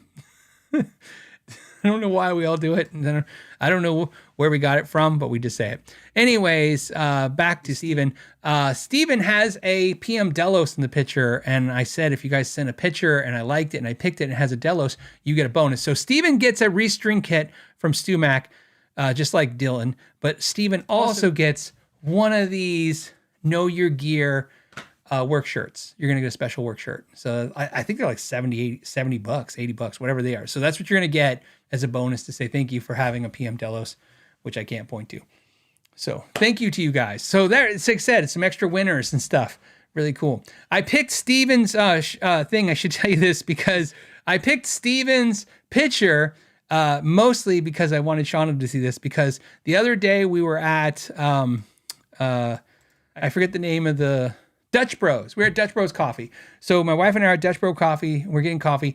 And while we were in line, the car in front of us, there was a dog hanging out the driver's window, eating something out of a cup at the drive-up window. And then they drove away. And then when we pulled up, Shauna said to the lady, what was that dog eating? And then she said, "Oh, it's whipped cream." No, she says whipped cream. "It's whipped cream." And we said, "Whipped cream?" She says, "Whipped cream." No, I'm just kidding. None of that happened. She did say though, she goes, "Oh, it's whipped cream for the dog." And then Shauna says, "Regular whipped cream?" And she's like, "Yeah." And she's like, "Dogs eat whipped cream?" And the girl's like, "Yeah, they love it." So then like the next day, she was trying to get my dog to do something and stay still. So she got some whipped cream and put it in a cup, and my dog didn't like it. So when I saw the picture, I'm like, "Hey, that's whipped cream. It's whipped cream. It's whipped cream." It's whipped cream. Man, that's great. I don't know how we did it. It's we pulled off the show, guys. I hit most of my subjects that you guys want me to talk about. I hit all the chat things. I missed a ton, as always. A lot of you guys were, going to be upset because I missed. We covered some winners. We got a guitar of the week and pedals of the week. I'll put all the links to everything and the timestamps. Thank you guys so much for supporting the channel. I have a very exciting video. I always say this because I'm going to end every show this way now. I have a very exciting video coming. I have a video that you guys busting my chops to make. It's very exciting. This is a 100% video that you guys asked for, so that video is coming soon. And that will be the next video you see on the channel. It's a deep dive video of a guitar that you guys all want to see, apparently. Because it's the most, I'd say it's the most requested guitar I got this year. So by far. So you guys will have to figure out which one it is. It's the guitar I said I wasn't going to do too. So you guys know, this is how you guys win on the podcast. I was offered the guitar for free to be given to me by the company. I told them no, because I didn't want to do it. No one would want to watch it. You guys told me over and over and over again on the podcast, you guys wanted that video. I bought the guitar, and now I'm doing it unsponsored. But I'm holding back the secret, which is what's great. Did I like it? Was I right or was I wrong? I tell you guys all the time that you guys are right more times than I am when it comes to the good videos, and I benefit from it financially if I do the videos you want. Let's see if I'm right on this one or wrong on this one. We'll find out. Because I said the guitar was going to suck as a video. You guys said it was great. We'll figure out who's right next Friday. All right, guys, as always, thank you so much for your time. Thank you guys for supporting the channel. Like I said, consider becoming a free Patreon member and getting some extra videos and stuff from me. And it supports the channel because every time I post those videos on the channel, it goes to you guys and you guys get to see it too. And on that note, I will see you guys next Friday. And I know I said know your gear already, but I'll say it one more time. And know your gear. Today's episode of the Know Your Gear podcast is brought to you by Patreon members, channel members, and viewers who like and subscribe.